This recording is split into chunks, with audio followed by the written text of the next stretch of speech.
आता पाहूया टॉप 9 महत्त्वाच्या बातम्या। वारकऱ्यांच्या गाड्यांना 18 जून ते 10 जुलै दरम्यान टोल माफी देण्याचा निर्णय। 10 मानाच्या पालख्या जाणाऱ्या मार्गांवर टोल माफी करण्याचा सार्वजनिक बांधकाम विभागाचा निर्णय। पूर्व विदर्भात शिवसेनेला आणखी 2 धक्के। शिवसेना वर्धा शहर प्रमुख निखिल सातपुते आणि उपजिल्हा प्रमुख शैलेश रावेकर यांचा राजीनामा।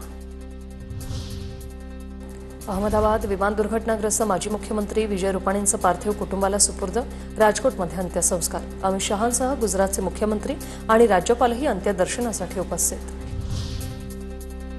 अहमदाबाद विमान दुर्घटनेत 47 जणांचे डीएनए जुळले। 24 जणांचे मृतदेह कुटुंबियांकडे सुपूर्द, तर राजकोटमध्ये रुपाणींच्या पार्थिवावर अंत्यसंस्कार।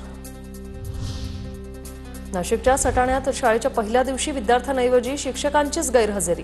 एका शाळेला दिलेल्या अचानक भेटीत शिक्षण मंत्री दादा भुसे चांगलेच संतापले। धाराशिवच्या उमरग्यातील येणेगूर गावात शाळेच्या पहिल्याच दिवशी 2 विद्यार्थिनींना टेम्पोने चिरडलं।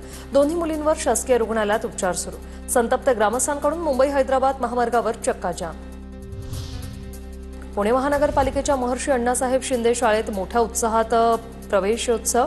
विद्यार्थ्यांच्या पायाचे ठसे उमटवून शाळेच्या पहिल्या दिवसाला सुरुवात। केस गळती नख गळतीनंतर बुलढाण्यातील नवीन आजार। मेहकर तालुक्यातील शिलगावात नागरिकांच्या हातांना भेगांचा आजार। आरोग्य पथक दाखल, रुग्णांना इस्बगोल झाल्याचं समोर।